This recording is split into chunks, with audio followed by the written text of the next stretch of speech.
select We are live, but by the way. friendly. Yeah, the comp climbing community at Twitter. It's a good group of Good. people. Good. So All I'm right. glad we. Well, anyway, this is it. This is the end of the 2019 season. We made it.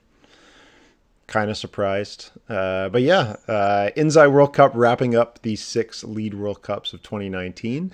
Better than last week, thank God. And John, sounds like you enjoyed it. I think it's your turn this time to say what your big takeaway was, the big story of the weekend.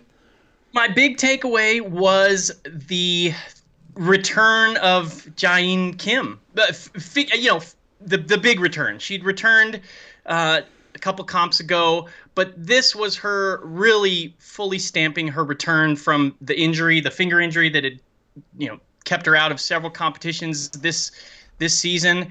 Um, it was, in a way, I kind of interpreted it as it was Jain sort of reminding us that she's still here, right? When she's injured, it's kind of like it's easy to sort of, I don't know, not forget about her, but you just kind of have to sort of put her to the side and only concentrate on the competitors that are present. And yet this was a big statement that she's back fully healthy and presumably going to continue to be a big threat as she vies for that Olympic spot. And for Korea. What was interesting too is I was thinking about it. Think back to the very beginning of this season, before we had ever had a single competition. If somebody had asked me, or probably if they'd asked you as well, to pick kind of like who are the two big names that you think will really shine this season, I'm sure we probably would have said Yanya and Jain in lead. Those are like the two big. Those are the big ones to watch. And yet, as the season went on, we had the rise of Cheon So, this meteoric rise. We had Jain gets injured, so she's out for a while.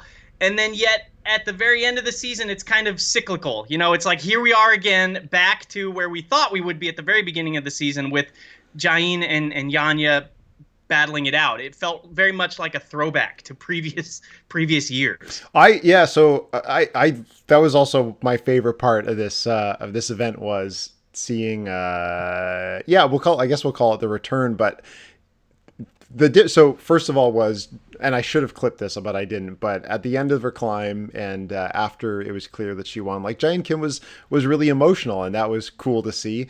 But the striking part to me was seeing Chaeyoung So being like a very open and talking a lot with Jain Kim. Like, normally she's the only Korean up on the stage, and you usually see her being a little more quiet, a little more reserved. But the two of them were obviously such great friends and so happy for each other. And the story when Jane got injured and Cheyenne came up and started winning these events was, this feels like a passing of the torch, or it almost feels like, this giant had fallen, maybe just temporarily, and her countrymen coming up behind her to keep that legacy of Korean sport climbing dominance going. And it was so cool to see both of them getting to celebrate each other and share like the podium of the season. That was such a great moment. I love everything about that. One of my favorite moments of the year, actually. So yeah, I thought that was such a great start. And torch is being passed yet, right? Because it's Mm-hmm. amazing. Jain Kim she's 31 years old, and yet I think this competition was a big indication that she's still just as strong as ever. She can beat Yanya, She she looked can so beat absurdly Cheon, good. and There was so like nothing about that performance that felt like a fluke. Everything looked so amazing, especially yeah. seeing the other climbers visibly look like they were pumping out, or visibly coming to spots where they're like, okay, this is too hard in my current condition. And Jane looked so incredible. And I wouldn't be surprised if you can put some of that on. She was very cautious with that injury at the start of the year. It wasn't like she had a catastrophic injury that put her out. She was borderline. She took a rest from it. And so she had these months where she could kind of slowly get back into it. And she probably had higher energy reserves, higher level of enthusiasm, possibly, maybe more of a drive than the others. Like, Yanya, I'm sure, has an unbelievable drive, and she did look good this weekend, but maybe, given that it was maybe what she might call a bust of a season for her, maybe she didn't have as much push in that last comp, whereas Jane was like, I've been missing all damn year now at this point. I got to do something. I got to savor this moment, because it's an entire year before I can do this again. But yeah, she looked so good. It didn't feel like a fluke. She did, and she was. I think you pointed this out. She was really emotional at the end of the competition. She was she was crying, and then even during the post event interview when she was talking to Eddie, you could see she had tears in her eyes. It was a really special moment because I think she is so. I don't want to say she's not emotional usually because that makes her sound like she's almost like like rigid Cold, or something. robotic, yeah. Yeah, she's not that way, but she definitely isn't usually maybe quite that revealing in her like joy, I guess, when she wins these events. So, and she said that in the interview, she said how hard it had been when she got injured, and so it was a really nice. It was kind of like a nice way to cap off the season because there was a little bit of something for everybody. It's like, and here's what I mean. If you're a fan of Yanya, she comes away with having swept the bouldering season, having, just torn up the world championships.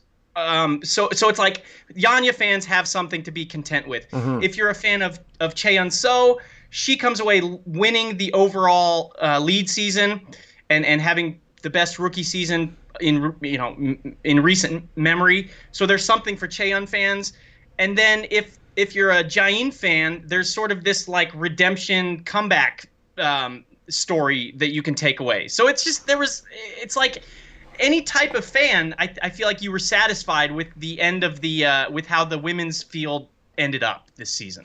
This season ended in an excellent way, setting things up so well for the events leading up to the Olympics. So you're completely right. Like talking about legendary climbers, Jane Kim being one of them, but I think over this season, Akio being kind of, if you have a prototypical legend or what am I trying, like veteran climber, she becomes that person in women's climbing. And then Yanya Garnbrett, none of us know when the peak of sport climbing is age-wise, but we could call Yanya at a peak, right? Kind of in that center, younger but not super young, and then this unbelievable upstart coming in from Korea and living up to the like unbelievable history of Korean climbing. So that you can make great arguments for all of that. And which one would you not want to be a fan of, right? Like all of them are so easy to love, right? There's so much grace, so much drive, so much success for all of them. Like Chayan being the youngest of this competed in 6 World Cups, has 6 World Cup medals. This was her worst performance. Worst performance, so and she sick. still gets on the podium. Yeah. Like that's incredible. And we said it this whole season. It's like after every competition, I feel like it was like, well, was this just a fluke or whatever you want to call it? Like, did she just have like one extremely good outlying performance, and then the next competition she would do well, and it's like, well, okay, maybe that was just 2 sort of outlying performances, and then she would do 3, and it's like, no, the end of the season, you have to look at her body of work. She is a consistent and very real. I don't know what you'd threat or contender, presumably for the long term here. I don't think there's any reason to think that any of these wins were just fluke wins, Mm-hmm. right? She's the real deal. Well, that's my question, and that I'm not smart enough to answer this is, you can absolutely have a great first season, right? Or a great season in general, right? Things can be peaking in the right way, not as much pressure going in as the rookie, although that's probably swept away once you're just winning medals and you probably feel a ton of pressure. But there have certainly been athletes where they have that excellent season, and then after that they're nowhere to be seen. The one I was talking about with a friend recently was Nathaniel Coleman, and we were like, this guy was getting on podiums. What year was that? 2015 or 2016? And yeah, it was this. Now you're hard pressed 3. to get him in a finals. I can't remember the last time he was in a finals in bouldering. So there's always that fear of, maybe this is the 1 year you get. Maybe as she grows more, like that's a huge thing, is she's like 15 years old. Like her body, everything about her is going to go through a lot of steep changes. This season by itself, I'm sure, is going to affect her as a climber. It's going to probably affect her goals. I don't know if she enjoyed this season. Like, I'm sure she was proud of the success and stuff, but you're now going to have like a country federation putting all this pressure on you now to make it to the Olympics, which almost certainly didn't exist before. I'm very curious to see what kind of person Cheyenne is a year from now, especially after the Olympic Games, whether she's there or not. Like, Yeah. is she going to be psyched to be that lifelong legend like a Jane Kim, or is she going to say like, F this, there's some real rocks to climb. I'm going to do that stuff. I'm going to claim those huge first like FAs that Yanya didn't get to do in her young prime. I'm going to do that instead. I have no idea. It's a big question because the first that I heard about Cheon was when she just did Bad Girls Club in Rifle, Colorado, and she said that she goes on these outdoor trips with her father every year to kind of like these landmark crags to try these famous climbs. So she does love outdoor climbing. And I know back then, about a year ago, she said that she had her sights set on La Rambla, as an famous outdoor route that she wanted to do. And that was all before this season. So I don't know if her outdoor ambitions have gotten put on hold by her, or maybe just sort of by the other powers around her telling her like, maybe you should put that stuff on hold and focus on the comp scene, or maybe she won't. Maybe she'll go back to the outdoor stuff. I don't know. It sounds like because question. she can't do Toulouse, and Eddie asked her last weekend, what are your plans, any outdoor stuff, and La Rambla sound like that's what her target was, which will be like unreal, and I can't wait to see video of that. She's gonna have a very interesting calendar leading up to the Asian Continental Championships. She can do whatever the hell she wants. And again, super curious to hear what kind of pressure is on her, what kind of choices she makes, what kind of choices her family makes. Because all of that ends up being a lot of travel, like just the World Cup season. That's got to drain a lot of cash. I don't know how much support the Koreans get. But anyway, we should talk about the climbs. We were talking about the women, so let's just go over Jane's win. I'm just going to like run this climb from the bottom. So Jane Kim wasn't in first place coming into the finals, but she completely dominated this route. It still would have been open for Yanya to take the win. I can't. What place did Jane come out to climb in? I can't remember what her seeding was. She was second to last in the finals, I believe. Is that what you mean? That's what I'm asking. Yeah. I can't remember. She climbed second to last right before Yanya. Okay, gotcha. But anyway, and Cheon climbed right before her, so It was kind of like the big three. Yes. At the end there. Yeah. So talking about routes, last week we were pretty bummed out just by the results and the separation, and rightly so. Props are going around on the internet among the route setters of how well these routes were set this weekend. Coming out of qualifiers, I think the most we had tied was there was a 5-way tie for first among the women or something like that. Last week we were dealing with ties going into the double digits and stuff. So that wasn't a problem. The semifinals I thought was great. There were risky moves in the semis and the finals. There were those dynamic moves. There were designated clipping holds, which is what knocked out Aimori in semifinals, which was too bad. But I really enjoyed these climbs. I really enjoyed how the separation was built. I liked the combination of risk and pump, and that these were maybe slightly shorter than average climbs. But anyway, I thought they were excellent. I did too. I love the routes. You could see there the big kind of compression move, the dynamic catch on those blue volumes that Jain just did a few seconds ago was sort of the first real crux of this route, low crux, and did not look like an easy move. As the competitors were going through it, I think there were a few that got stopped right around there. And I was thinking, people like Cheon and Jain especially are a little shorter. So that I was wondering if that section might give him some trouble. Obviously, she just cruised through it. But I love this route too. And all the routes throughout the weekend. I love this separation. I know that it has been it's kind of a controversial, or it's sort of a split opinion. Either people love routes that are kind of burly all the way through right from the start, and then you get some people with like twos and 19s and stuff, or people like the cruxes kind of higher up. And I know Eddie is in the camp. Eddie Falk, he has been very vocal about saying he wants the routes to be harder. He likes when they're consistently hard from the get-go, and I do too. And their routes this weekend were a good example of that. Yeah, completely. I think cruxes are never fun to do. Are we gonna say cruises? I don't know what the actual plural of Right. cruxes in when it comes to climbing. But I think the idea of having consistent difficulty is really important. Just because that's what helps you build pump, and it hopefully keeps you away from bottlenecks. Right? It lets Right. you get as far as you can possibly go. But yeah, I definitely want you feeling engaged right from the start. The hard part is, if you aim to have everything hard, but some are hard in terms of burl, some are hard in terms of risk, then you have occasionally those moves where you slightly overcook it unintentionally, and you wreck half the field on like a Right. single bump or something like that.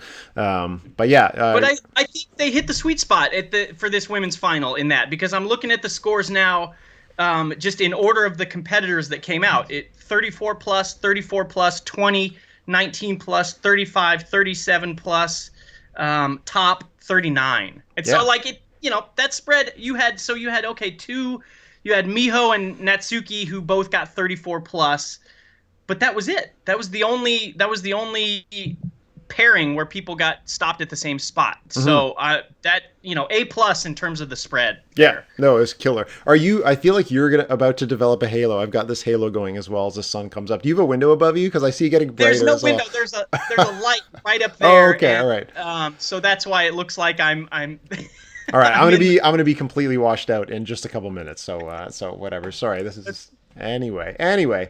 Okay, so excellent women's route. The one thing that came up on the internet that I just want to talk about, even though I can't 100% give definitive answers, but we'll bring it up anyways. Is Jane's clipping the chains, and it appears like she's stepping on a bolt. So I'm just gonna play this. This is her at the finish, so don't worry about what her hands are doing. Just look at her feet, her right foot in particular. That little nub there. Some people are saying it's only a smear. Some people are saying she's waiting it. I personally think she is waiting it, at least now that she's clipped the anchor. We'll play that one more time. Um, she so has not. So she waits it there, and she has not clipped yet. yeah, in my Um, opinion, she's waiting it. yeah, So there's a couple things. One is, let's say she is waiting it. She doesn't get disqualified or anything. All it means is that any progress that she scored from the moment she steps on it afterwards doesn't count. So at the very least, she would score the number of the last hold. She just wouldn't get the top because you can't get the top without clipping. So she still would have won.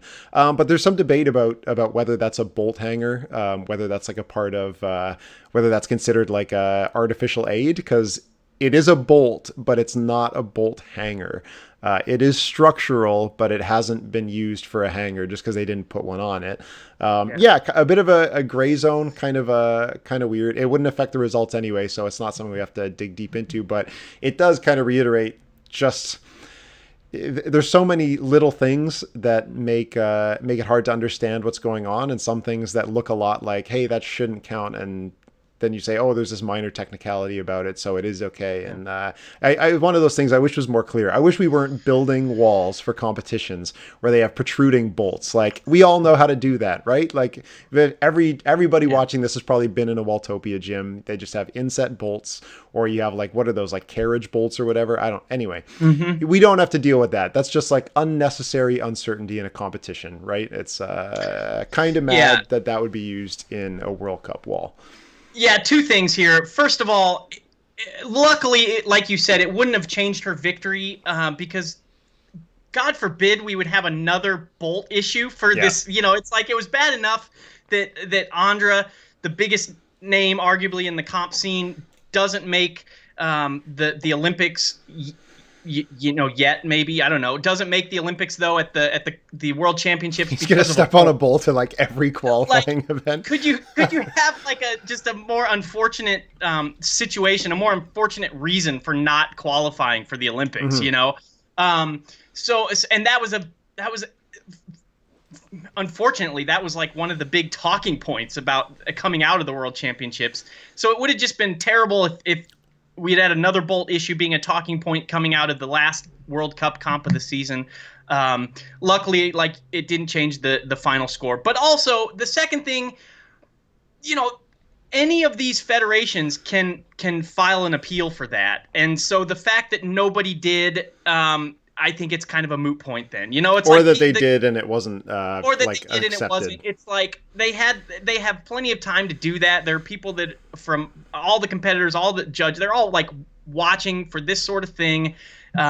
And the fact that it wasn't called, you can't play like Monday morning quarterback, and yeah, I don't know. It's just so yeah. You just wish we had the same knowledge that the judges have, right? And we've talked about this before. Is if a call is being made, if an appeal is being accepted or denied, we'd like to have that info, right? And for this, it seems like a basic thing where it's what's the difference between stepping on a bolt and stepping on a bolt, right? What's the difference between stepping on a hanger? It's one of those things where it'd be nice to make it clear, and it's hard to catch in a broadcast with the type of like with the size of the broadcast team we do, but it's not the kind of thing I want to discuss in the comments afterwards. It's the kind of thing I want to be able to talk about as it happens and without uncertainty, right? I want it to be like, oh yeah, she's stepping on that, that's totally okay, or the problem just doesn't exist at all. But anyway, let's talk about the men. I'm just going to pull up the men's results first. I should have done that for the women, but whatever. Anyway, men's results. Hiroto Shimizu takes first place. My boy Alberto Hines Lopez finishes in second, and Stefano Gisolfi manages to not fluff like a low clipping position in a final and come away with third place. I was just excited by the roster for this finals because you had 3 Japanese climbers, 3 European climbers, and then 3 North American climbers. So it felt like, that, like Ninja Warrior, like USA versus the world or whatever that is. Yeah. But it was such a fun roster because you have a few legends, you got a few non-legends. People like Loic Timmermans making it in is a cool like change of pace for Europe. But anyway, we'll watch Hiroto Shimizu's winning climb. I loved the men's route. The one thing that I found annoying about it was, I'm not sure if this is the right word for it, but a lot of the holds feel a little bit vague in that it's hard to relate to what's going on with climbers' hands on them. So through the bottom, you see all these very similar holds, which is okay. They're cool and stuff. But when we got into the top, they were using all of these very dual texture sphere kind of features. And some of them were clearly jugs because they were on very steep walls and you were dynamoing to them. Some of them were not. So it was a little bit hard, in my opinion, to differentiate where you were and how hard a hold might be, depending on what the camera angle was. But otherwise, I loved the movement of this climb. I really liked how they divided the climb up a little bit in terms of the start section, this black section as you're about to get into the steep area. The dyno, which unfortunately took a few of our compatriots, or one of your compatriots at least. But I thought that was a great move. And then the finish area, although we didn't get to see the top of the climb, was also really satisfying. And it's kind of cool to see a lot of pockets in a climb, which is something I probably like more than I should. But anyway, let's watch this dyno just because we're going to need to talk about it for context. Yeah. Yeah, this is kind of the crux, or the low crux, I suppose, here. And I love these moves. We said it last week. I love when there's just kind of like a big feet off, flashy move like this. And that's great. I love it. So smooth. And it's funny because I suppose that's why Hiroto won, is because he made that move look so smooth, and it was a stopper of a move, you know.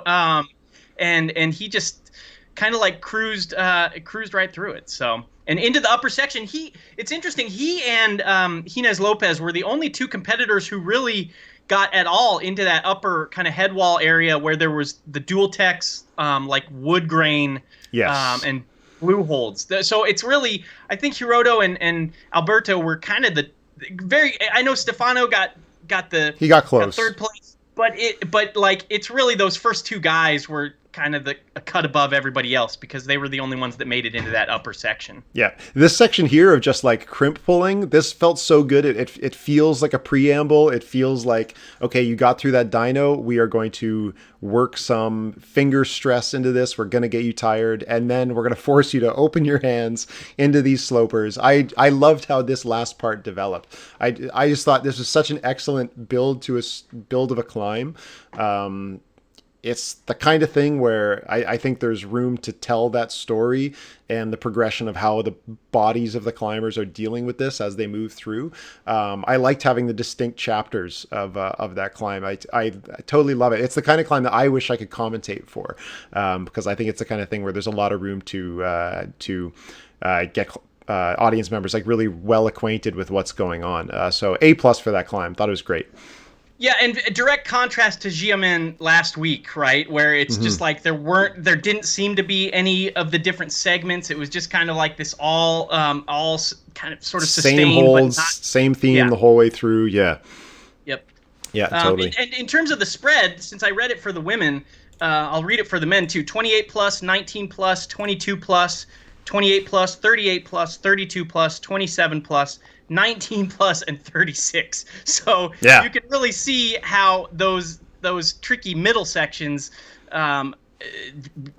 sort of stymied some competitors and others got through them. That's a great spread as well. I'm with you. A+ for this route too. Yeah, totally. I the got to pour one out for Meiichi Narasaki and Sean Bailey. Meiichi was interesting because we watched Hiroto's attempt right there, he presses out to that foot. He's clearly got the range of, okay, getting my hand to that jug isn't going to be a problem. It's how I deal with the rest of my body coming through.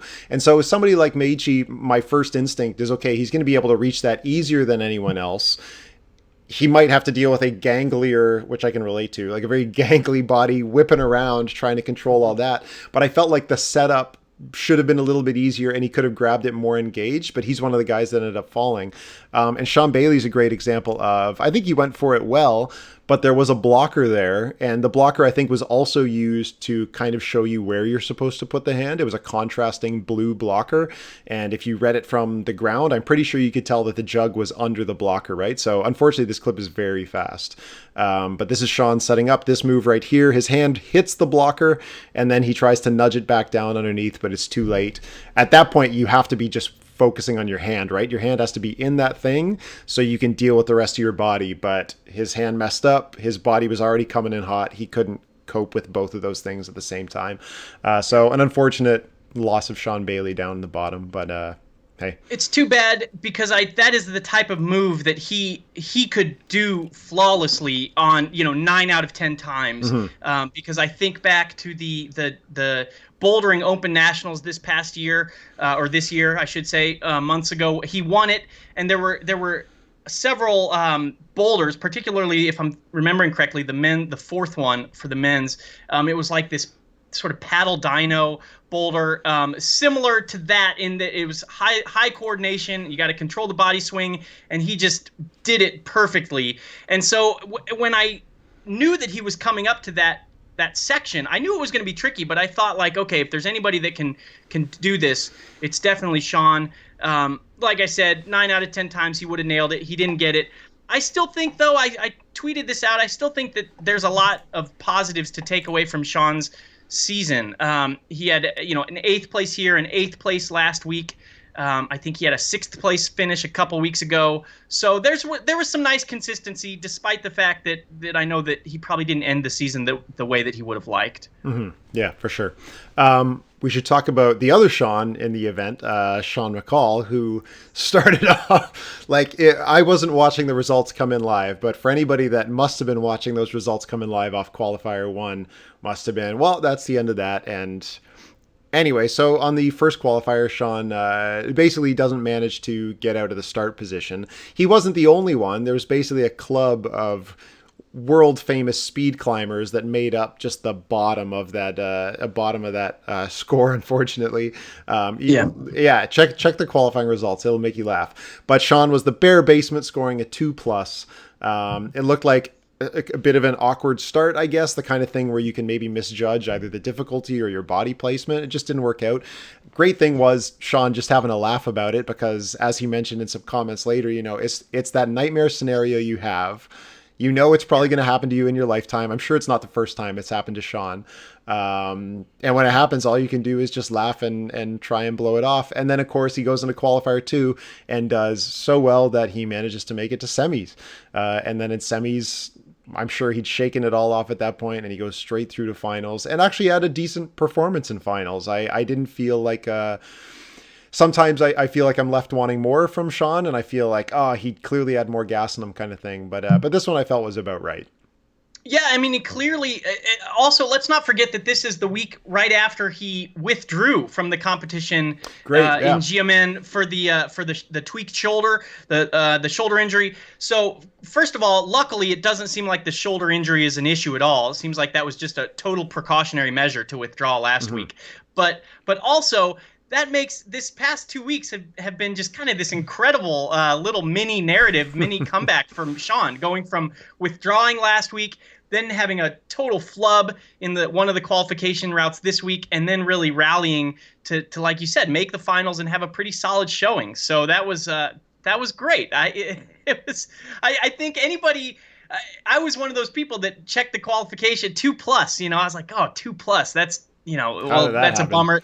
How did that happen? And also like, that's a bummer that's how Sean's going to end his lead season. And then Yeah. lo and behold, he does really well on the second qualification route, and then he does well in the semis, and he makes it all the way to the finals. So applause definitely is due for Sean's past 2 weeks. Yeah. Yeah. I think I don't know. Was there anything about the event itself you wanted to talk about? Otherwise, I want to talk about like the season standings. Sure. Well, the only other thing that I thought was a little odd, and you touched on it, was the mandatory clipping spots in the semifinals, and I think the men's final had one Yeah. spot. Um, it, it's hard to tell. You and I were not there live, so we don't know why they put the mandatory clipping spots where they did. Presumably, it was a safety issue, but it's just weird to me that it's kind of it's weird that you have some mandatory clipping spots in some events on some routes, and then other events you don't. Because we saw that in this competition where competitors are not quite used to having to do those mandatory clipping things, the mandatory clips, and it can ruin their attempt. And so I don't know. It's not a big deal, but I just kind of was thinking, well, I wish they either did this on every route, have one or two mandatory clipping spots, or they don't do it, in any. I don't know. Do you run into a lot of like blue X's in USA like youth comps at all? Do they come up much or? Not very much. To my, Yeah. off the top of my head, I think they come up as much in U.S. comps as they do on the IFSC circuit, which is like, they're not unheard of, but it's certainly not something that's common. It feels like we always get one every season out here in Ontario, and the second you see it on the wall, okay, this technical briefing is going to be fucking torture because everybody's going to like have a different interpretation of how to deal with a blue X on their head, and then the JP or the head judge has to deal with all these questions from people. I'm kind of torn. So first of all, I'm assuming they only used the mandatory clipping hold for very good reasons. In some shots, it looked like there was kind of a truss beside some of the walls. So if you are doing a big lateral move and it puts you in a danger of hitting a truss, then it makes complete sense. I'm a huge fan of it because I know how much it fucks with climbers themselves, right? Like it gets in your head, especially, my experience is obviously with youth climbers. It ruins these climbers in their mind of, wait, first of all, I don't have the freedom to clip it the way I want. I have to clip it in this way, which sometimes is super awkward. Sometimes it's very contrived for the sake of like safety. So it gets in your head right away. But in a scenario like this, especially for men's final, where it is a mandatory clipping hold followed by what is clearly a dynamic and some type of crux, right? So in your head, you have, I have to do this mandatory clip, whether I like how it feels or not. It's going to be followed by clearly a hard move, and my consequences for this hard move are probably going to be a really big fall because apparently I might get seriously maimed if I don't make this mandatory clip. So I love how much it gets inside the heads of people. It's not saying that it's a great element of a sport, but it is fun to have this tool, this unusual condition you can throw into the mix and have it cause so many weird changes in how people behave. So I like that part. Maybe it isn't the most elegant like part of the climbing rule set. Oh, I can definitely hear the drilling now at your place. Yeah, I'm sorry. If anybody's listening, good. There's construction going on. It's just in the my background still, place. but yeah, now I understand why you moved. Okay, cool.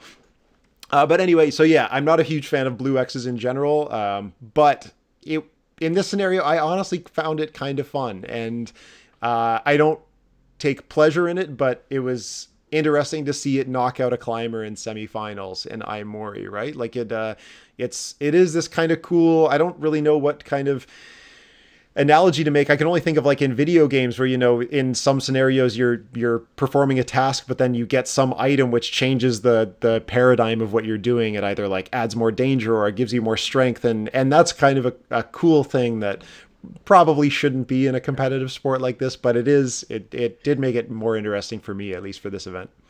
I have to say, you make a really compelling case for it. Blue X is everywhere. Well, I was thinking initially, I was taking it to almost like if you skip the compulsory clip spot, I almost internalized it the same thing as like stepping on a bolt, right? Mm-hmm. Where it's just like this technical foul, this technicality that ruins your attempt, not necessarily because you couldn't grip a hold, but just because you had this momentary lapse. But in hearing your logic, maybe I could come around to it. It's just I don't know. It just kind of I just felt bad. Competitors totally spaced out, and it's like I said, I just kind of thought it's the same type of technicality as like stepping on a bolt. You forget to clip and you're done. Yes, so. Yeah. Like it's a giant effing blue X. I don't know what to say. But yeah, one other thing I just want to point out before we get into like kind of end of season stuff was I really probably for the first time consciously noticed the replays in this comp. We had these dynos, we had these falls, and for the first time it clicked in my head. It was like, well, we're getting exactly the replay I want, and we're getting it like 2 seconds after it happens. And so I just need to put out there that we comment a lot on things that should be better. The replays have been excellent. So props, first of all, to the broadcast team for investing in having a replay system and a replay guy, and props to the replay guy for making it happen and making it happen really well. It was, it was on the tip of the tongue of Charlie every time something happened, of him basically saying, I can't wait to see this in replay, and like, boom, it was on the screen. And I think that's worth recognizing, because I only just recognized it myself. That's been done very, very well the last little bit. So I think that's a huge, good change for the sport. And I think I will, now that I'm aware of it, I hope we notice it even more in bouldering coming up in the next season. It was probably just as good in bouldering this year, and maybe I was distracted by a bumblebee or something. But anyway, props to the replay guy for sure. Yeah, to the replay guy. Also, the live scoring is something that's been great. They kind of show it. It's not up on the screen all the time, but I feel like they have been showing the scoring, or at least drawing the viewer's attention to the scoring more often, which is something else that we've mentioned in the past as a frustration that they don't have. So props to them for that as well. And I also kind of liked, Charlie Bosco, who's obviously, he's fantastic on commentary. He brought in some new names to join him in the booth, which was kind of fun too. So all around, there's just a lot of we give credit when it's due, and I think the IFSC deserves some credit for really upping a lot of the production stuff in the kind of the latter part of this season. So well done. One last thing is talking about the field. Did you get the vibe that this was like the last couple days of school of 12th grade, and a lot of people just didn't show up, and the people that did show up are like super chill about it? Yes, I did, because like Adam Andra, Jakob Schubert, although those are like the seniors. The last day of school, they're like, I'm not going to come to class, and I think Yanya and some and Jain are like the seniors that don't have to come to class, but they come anyway because sure. That's a good metaphor. It did kind of feel like that, but in all seriousness, it is always fun when you have some of the big names that aren't there. I realize that can be a negative as well. It's like, well, how big is the victory if guys like Jakob and Andra aren't there, right? That's worth speculating. But at the same time, when you don't have some of the biggest names, it just kind of changes the dynamic a little bit. There's just something it's just a little bit different feel, different atmosphere. So it was interesting. It was fun. Yeah, I think the one that strikes me the most was Hiroto Shimizu, who we have seen Yeah. at exactly 2 World Cups this season. Right? He's not part of the Japanese delegation at most of these events. He's shown up twice, presumably. Maybe it's because by his choice he didn't want to go to them. Maybe he did qualify for all of them, but he only came to two. And each time he won a medal. He came second in Briançon, which was Yeah. the comp where Japan swept the podium with three people that you never see at World Cups. And then he takes a win this time. Just another, I don't want to dwell on it too much because we talk about it like every event. There's always like another Japanese climber that knocks your socks off, but you never get to see. It makes me think a bit about, how do we qualify athletes for this, and should we give a country like Japan or athletes that win World Cups an easier route to get to the World Cups, guarantee them a spot? Because I'd love to see more of these Japanese climbers. They're so good, and I feel like the caliber of World Cups, it's like the caliber of a semifinals. If we can not close the door to some of these unbelievable athletes just because there's too many from a country, I feel like the route setters would get wrecked. First of all, like semifinals would be so hard to deal with. We talk right now about how semifinals, there's kind of this, there's maybe 5 climbers at the top, right? Yep. Especially in Yep. women's climbing, maybe 5 climbers at the top, and then it clearly there's a different level. But man, if we allowed some of these climbers every single time, that could get really difficult to pare down your finalists. It's just amazing. We always talk about it, how Japan can leave all of its biggest names at home and yet still win these World Cup competitions. It's just the assembly line, figurative assembly line that is Japan's national team is just it's just remarkable. And I think probably the most amazing thing is there's no reason to think it's gonna lessen anytime soon, because a lot of these Japanese competitors who we see kind of popping up, these newer names, or not as, these names that aren't the big names, they're 16, 17, 18 years old. So I think this is something that we're going to see for years to come. Yeah, totally. I really do. Yeah. Just speaking very quickly of talking about like it being like a well, we'll use this as the transition into like the season awards.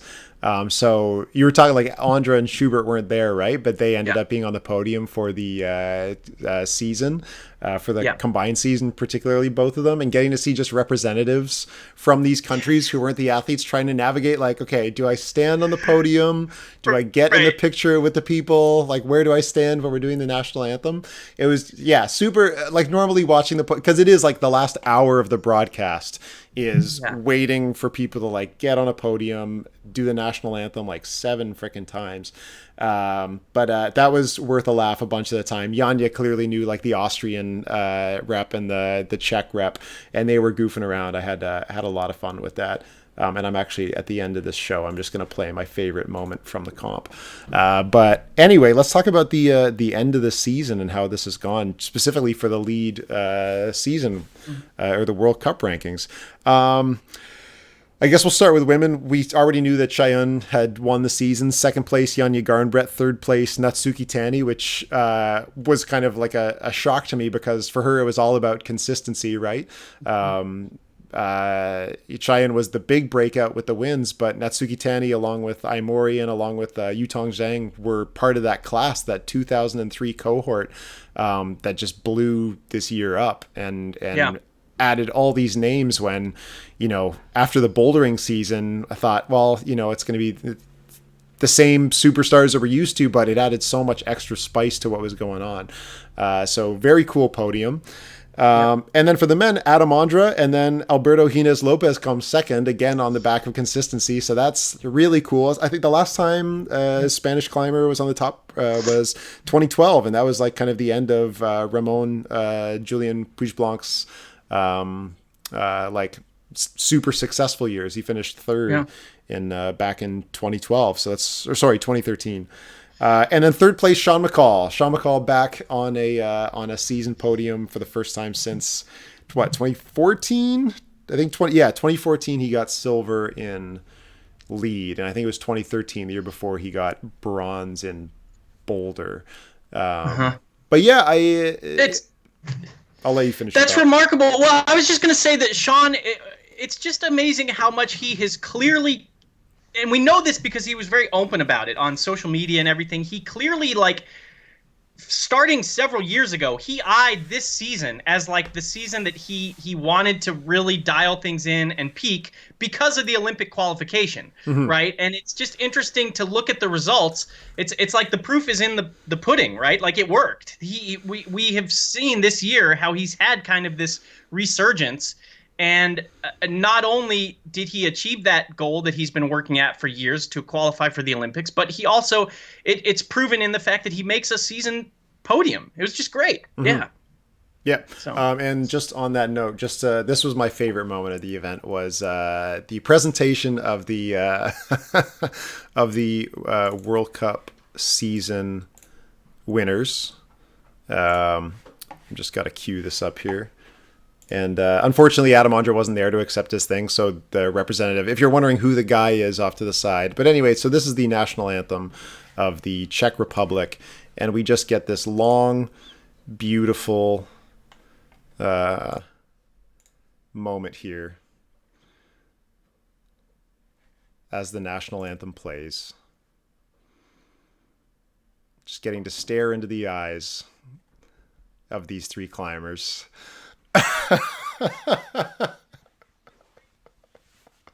It is, yeah.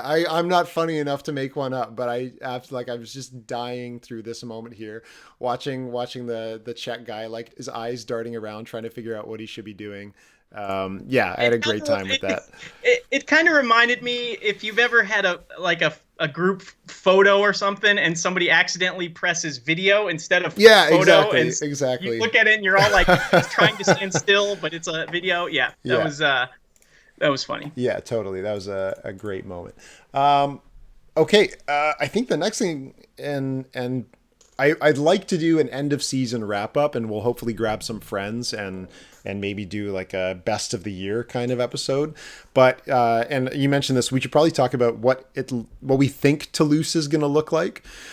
Even though some of this is a little bit of speculation because in terms of who gets to go to Toulouse, there's some discretion, obviously, like with some athletes, maybe they won't go, maybe. But the hardest part for me was there's like, it's not super clear as to who qualifies. So you have somebody like Miho Nanaka who earned a quota spot in Hachioji, but we are kind of told publicly that they are not going to take that for the second place Japanese climbers. So I'm not sure how that leaves them for Toulouse, because Toulouse is technically people that don't have a quota spot. So I'm not sure if Miho is considered to, because she was given one, but she declined it. I really don't know how that stands. So I just made a very quick graphic. I'll just pull this up. So this just shows... it turns out the top 27 is how many I could fit on the screen. Green check marks show the people that made it in the combined rankings, but won via the World Championship. So the green check marks are Tomoe Arasaki, Jakob Schubert, Sean McCall, and Alex Migos. And on the women's side, Yanni Garnbrett, Akio Noguchi, Jessica Pills, Shauna Coxey, Petra Klingler. So if we're taking the top 20, not counting those people, you can basically go down to that red line at the bottom, and that shows who I think should be invited. I think the interesting things are the people that made it to the Olympics but do not show up on this list. So somebody like a Brooke Rabatou, somebody like a Rishat Kaibulin, people that either didn't earn a full season's worth of events to be in combined, or just didn't have the consistently high performances to earn themselves a spot. And that's when you start saying, wow, it's a good thing that that Hachioji went their way, because it's what got them in here, and they may not have had that opportunity otherwise. Yeah, there's a lot of kind of moving parts even now. This really hit home for me when this morning when I was writing some photo captions about Sean Bailey, and so I was looking at his ranking here, and I was thinking like, well, so he's presumably he's not in the top 20, but he's right on the cusp. So I assume he's going to continue training with kind of the hope that somehow he might, just because of all these moving parts, he might get nudged into there. And those are the things that are very hard for us to tell, right? Like, I imagine the IFSC has been in very clear communication with for example, USA Climbing. So I'm sure that I think basically the IFSC takes 24 to 48 hours just to firm up the rankings and all that stuff. And once those are technically done, it should be clear to everybody what's going on. It's not as clear to us, unfortunately. But this gives a really good idea of what's going on. And I'm honestly pretty excited for this Toulouse event, getting to see the diversity of climbers in here. There's honestly a couple more speed climbers than I would have expected. Somebody like Alfian Mohammed, thank God Aries Sasenti Raheu and Yiling Song are in there. That's going to totally change the game, right? Because we talked about how much of a difference a first place speed result can make in the events, but you get to see the people like all the Japanese climbers that can be coming through, and you still get to see people like Fanny Gibert, who we really haven't seen much of since Boulder season. I think it's a really cool mix. I'm excited by the roster. There's a few disappointments. I mean, for me in Canada, I'm very happy Alana Yip looks like she's a shoe-in to go to Toulouse, fortunately. But for the American side, it's a little bit disappointing. I got to tell you, like, based on this, and again, I'm not certain on it, but we will at least see Kyra Condi get to go. We will at least see Ashima Shiraishi go, but maybe not Margot Hayes, right? On the men's sides, we may not get to see Jesse Grupper, who has been a very impressive climber for me. We might not get to see Sean Bailey. Nathaniel Coleman on that cusp, I don't know for sure. So it's, how does this all make you feel at the end of this season? Well, and this just speaks to the caliber of this field. I don't know if all the viewers, maybe some of the people that are watching that are Canadian and whatnot or European don't realize Jesse Grupper is actually he won the lead USA Nationals this year, and so it's just remarkable that a national champion for a country wouldn't make wouldn't even be in the roster here. That just speaks to how good everybody is. It's. I mean, as an American looking at this, it's kind of like spare a thought for Sean Bailey and Margot Hayes, who are right on that bubble. Probably, I don't know. Actually, I just realized now that Jesse Grupper didn't actually do bouldering this season. Sorry, that was a brain fart on us. I thought he was one of the four guys, but no, that was my bad. Yeah, but nonetheless, there's some. It's just I feel bad for the heartbreak that's going to happen for so many of these competitors from all of these countries, because the selection pool ultimately for the Olympics is only 20 men and 20 women, which is not very many.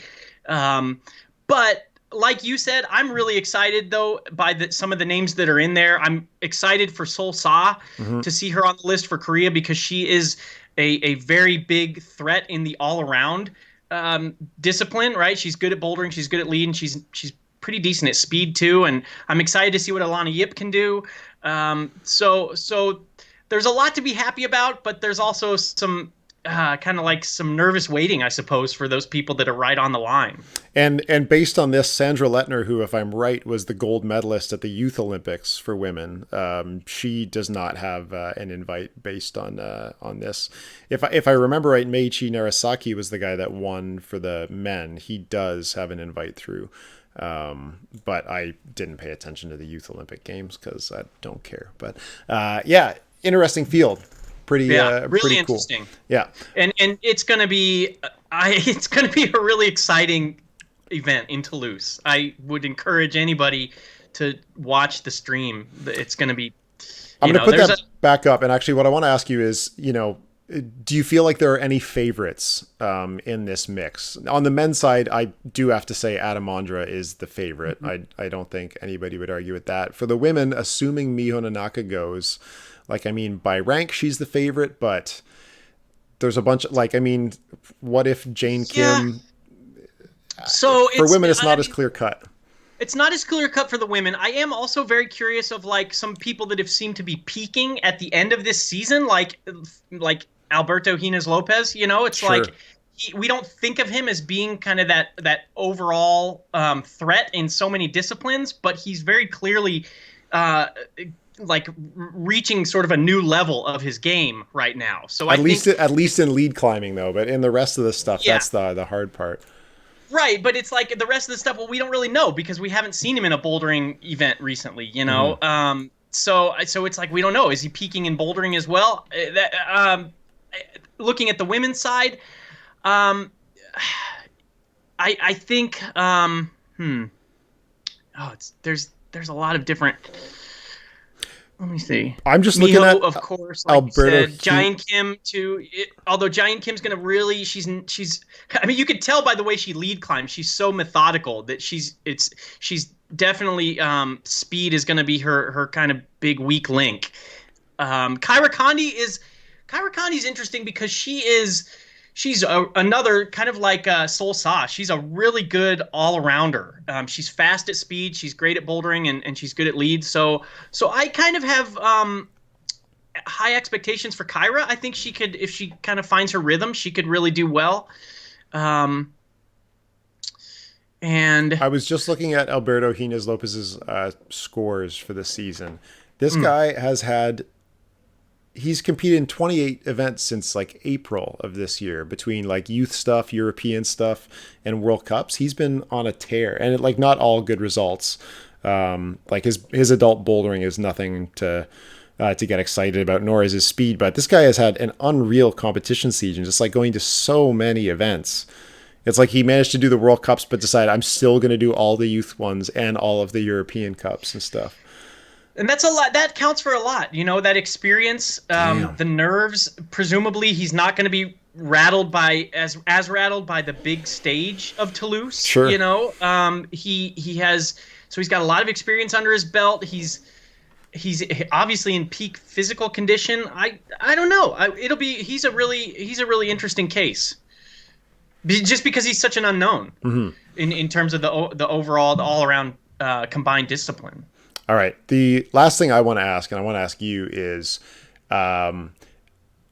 what members of the American team have lived up to your expectations, if any, and who is disappointed, who is surprised? What are your impressions at the end of this season? Because it was a big fanfare, right? Like releasing a U.S. combined national team, making all that noise because it was kind of the first time they've ever had to do it. But they were sending that crew of 4 men and 4 women. And a lot of them are star names, right? Nathaniel Coleman, known as a bouldering World Cup winner, Kyra Kondi just being ever present in the U.S., names like Ashima Shiraishi, like an international superstar. Have they lived up to the hype for yourself? So I think it's interesting because I was thinking back on the World Cup season, and I was trying to think who the American standout was. Like if I had to give sort of an individual award, who would be the American award winner for the year? And I don't think the story for the Team USA is really not an individual award. It's really, in my opinion, it's the collective performance of the team. Case in point here at Inzai, when they have like 6 members of the team in the semifinals, right? It's like there were 4 women and 2 men. So I think that the story for Team USA is really the depth as opposed to a single breakout star. But that being said, I'll to answer your question, I think it's too bad that Sean Bailey never got a big win, although I do think he has kind of I expected him to make some finals and to do well, and he did. So I think he's definitely one of the big standouts on the team.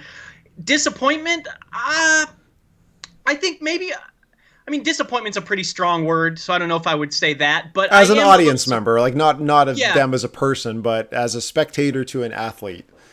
Well, I am a little surprised at Ashima's results, and I say that because I think back to the World Championships. It was just unfortunate. If you remember, she was open on Instagram about, I think it was the World Championships, saying there was some drama with a family member or something. So that just kind of got into her head. So I feel like it's like she never got like a fair crack at the World Championships, the Olympic qualification event there, and then Toulouse, obviously, it's going to be an uphill climb because it's a pretty stacked field. She didn't have a horrible season, so I don't want to give that implication. She had a couple good results, but overall, I was kind of thinking, I mean, she's incredible. There's no reason why she couldn't win one of these lead events or at least get second place at some point, and she didn't. So as a spectator, that was a little bit of a surprise and maybe a little bit of a bummer. Yeah. So she'd probably be the big one. How about you? As it's interesting, I want to ask you because as somebody who's not sort of like woven into the Team USA like fandom, I guess. Mm-hmm. What, Yeah, what, I think they started the season with a lot of hype. I think it was, and it was not based on their results. It was based on the Olympics are happening. We are Team USA. Look at this roster of stars we have, and they are big names or well-known names. And then it was followed by, in my opinion, like a season of disappointment. It was underwhelming, just the entire season from the Americans.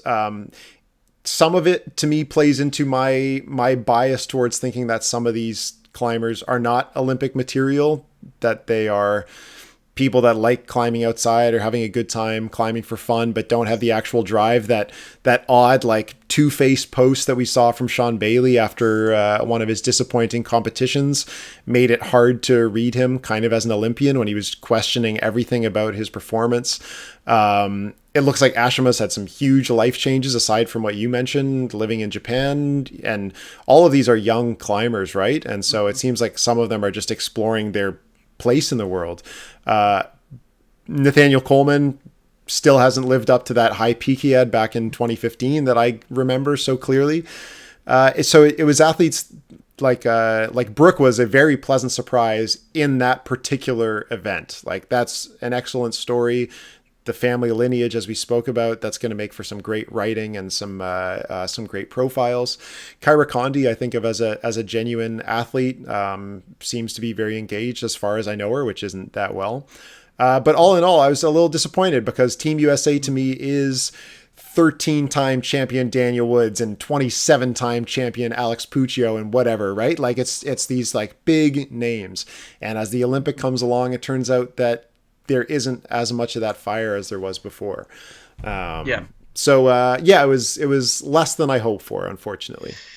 Yeah, and another one that when you were talking, another interesting case to me was Zach Galla, who we haven't really spoken about this season, and yet he was the one who won the U.S. Combined Invitational. So when I think of, like, at least months ago when they had that Combined Invitational, on paper he had won the event, so he was kind of slated as the big Olympic hopeful.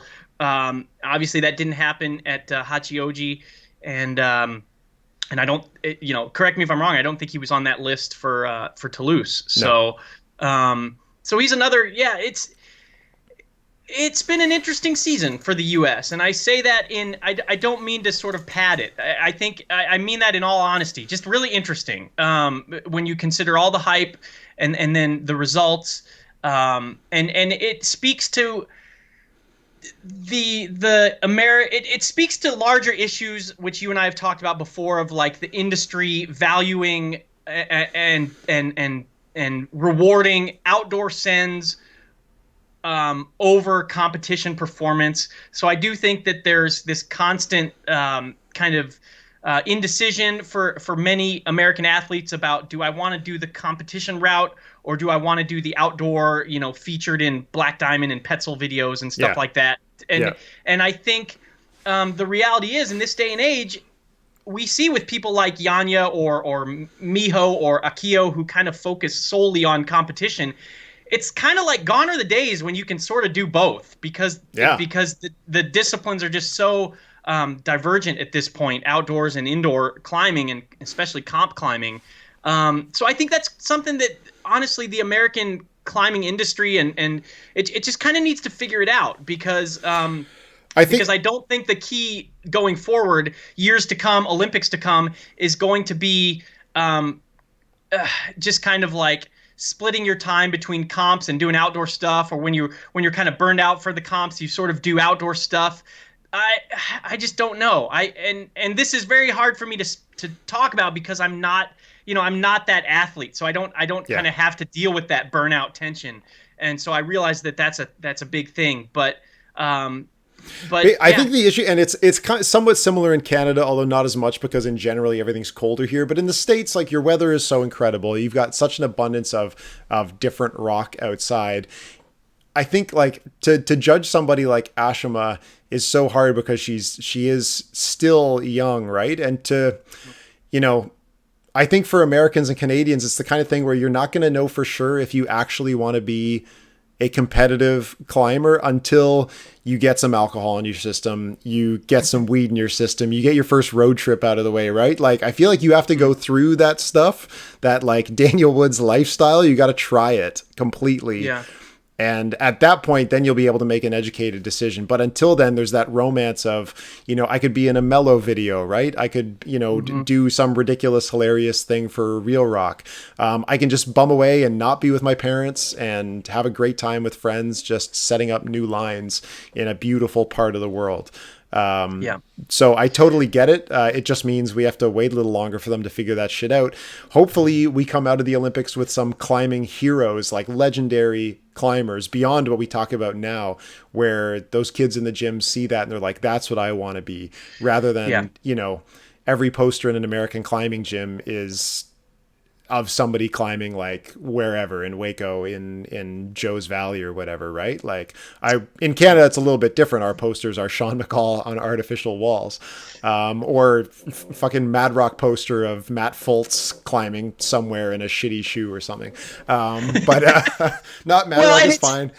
But it's interesting you mentioned Real Rock, because that's sort of the epitome of this, because you look at Real Rock, every single video, every single vignette is about outdoor climbing, and yet where is the Real Rock tour? Where are those things shown? They're in gyms, right? And who attends them?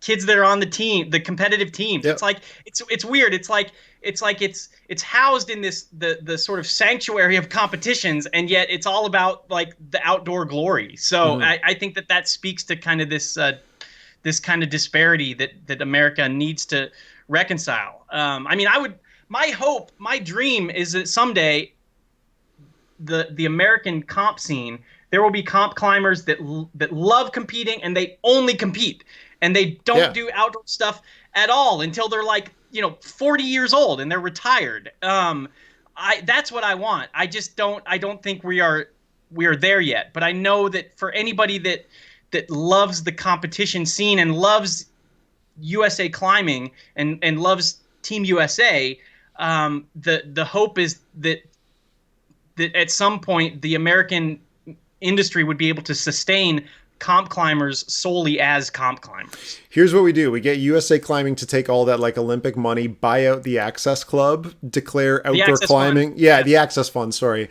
And then we all publicly recognize that climbing outside in its current form is entirely unsustainable environmentally. We close all climbing areas. And that'll make outdoor climbing cool again, and it will keep more people in gyms, and more people will have to compete. So climbing outside is canceled, everybody.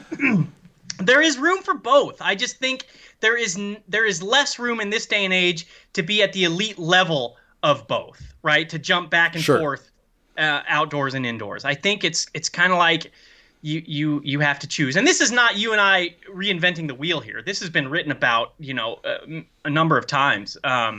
Yeah, and it is hard because you get people like Andra, who is a little more deliberate with his time. Like, you know, back before this, he would take a season where he would compete and then a season where he would just be outside. But then you get people like Cheyenne, where at least for one period of time has been incredible in both. So I'm not entirely sure, but in the American and Canadian context specifically, it seems like there aren't a lot of people that are doing both. Like, you're committing to one or the other. Like, Canada is kind of an interesting example where the current hotspot of comp climbing is as far away from like good outdoor climbing as you can get. It's in, you know, Toronto and Montreal, and some of that is based on the gym, some of that is based on population centers. But when you go to the other side of the country, unless you are legitimately high tier, like a Sean McCall or an Elena Yip, you're not getting, you know, world-class coaching, but you're surrounded by unbelievable climbing. So why wouldn't you just like bugger off and get into that stuff? I don't know. Everybody in BC is going to hate me for saying that. They're going to think that means that they're like gyms are bad and their coaching is bad. I don't mean that, but tell me where everybody's going to school, right? Like when you anyway, crazy tangent. It's all good. But yeah, that's it's just a unique aspect of this sport that other sports don't need to deal with, right? It's like there's not this this constant tension or this constant weird coupling of like the outdoor discipline with the competition slash indoor discipline. It's just you look at other sports and it's just climbing is very unique in that sense, in the sense that the competitors have to kind of struggle with this. So Yeah. yeah, Hopefully we can keep making competitive climbing more attractive. And I guess that is bigger prize pools, all that kind of stuff. yeah. But anyway, And the Olympics chief among the things that could help that, right? hopefully.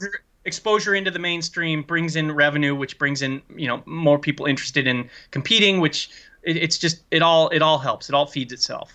Yeah.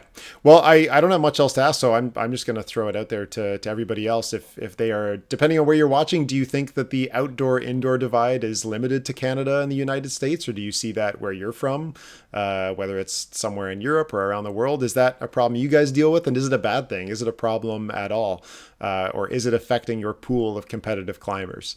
Aside from that, this is the end of this season. We still have to grade the comp, I guess. But we are going to do another episode. We're going to grab a couple people. We'll do an end of year little special in a couple weeks. So let's end it, first of all, just on grading this competition. So I think last week I gave the speed portion an A minus or an A or something, and the lead portion a C minus probably. I think this was A minus comp for me. I thought it was really good. Some parts could have been a little bit more exciting. That was one thing. I thought the finals were really good, but semis I was sleeping a little bit. I thought introducing Mei Kotaki was very cool, having some representation.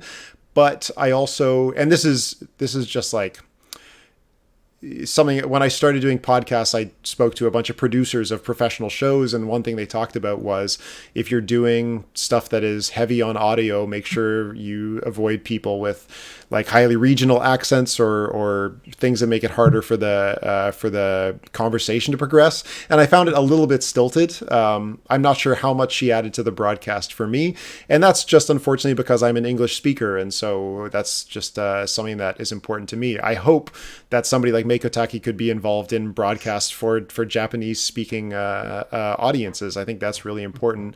And as always, would love it if the IFSC would do more broadcasts, although it seems like they're just giving that mantle up to the TV companies in each region. But I think it's about time we probably saw public streams for different languages. But anyway, Yeah, so, and I think I think despite all that you said, I think we both can agree that there's sort of a tip of the hat due to May, just because of undoubtedly what was like intimidating. It's like, hey, this is your sure. this is not your native language. We want you to commentate a broadcast in that's this language. totally fair. The fact that she did that, I was impressed with that, because I think if I would like I don't speak any language to the degree that she speaks English, but like if somebody were to say like, hey, we want you to co-commentate this broadcast in Korean or something, which is like my limited knowledge, I would be petrified. And so that was just great props to her for that. In terms of grading, I would probably grade it the same, A minus, maybe an A, but I don't think I can get it in any higher. I can't get it into the A plus because the crowd was just pretty subdued. It wasn't quite the crowd atmosphere of a place like Munich or something. And we've talked about at length about how the crowd really adds to the grandeur of the event. I think if it had that big, humongous vocal crowd, maybe it would have been right up there with kind of the perfect events that we've seen this season. It wasn't quite there. And I also, as much as it's fun when guys like Adam Ondra aren't there, I do think that maybe affects, like, you don't want to say it's among the greatest events when it's missing, a number of the greatest, the biggest names. Yeah, that's very fair. So yeah, A minus, almost maybe an A. Sounds fine to me too.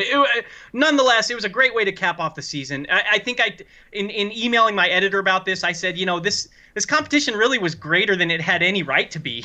Considering that going into it, we already knew who the season champions were, and the overall season champions, and considering that a lot of the big names weren't there, I think this exceeded its expectations. Yeah, I think that's a very fair point. So great job to Inzai. Talking about the crowd, it's man, I hope there are a lot of foreign spectators coming to the climbing at the Olympics, because I want that crowd to be nuts. And if it's just Japanese locals, based on the last couple Japanese events we've seen, they seem to be pretty subdued. So I hope we can pad that crowd with some foreign tourists.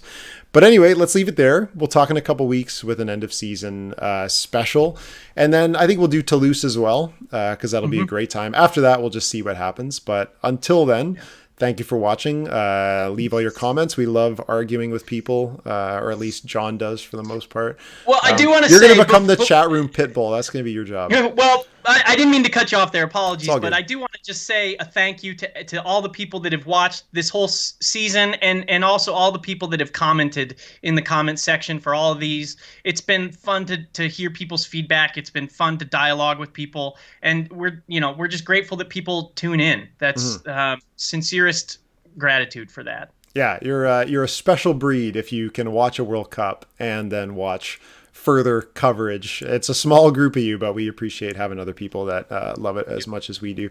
Anyway, we'll wrap it up there. Thanks so much for watching, and we'll see you guys in a couple weeks.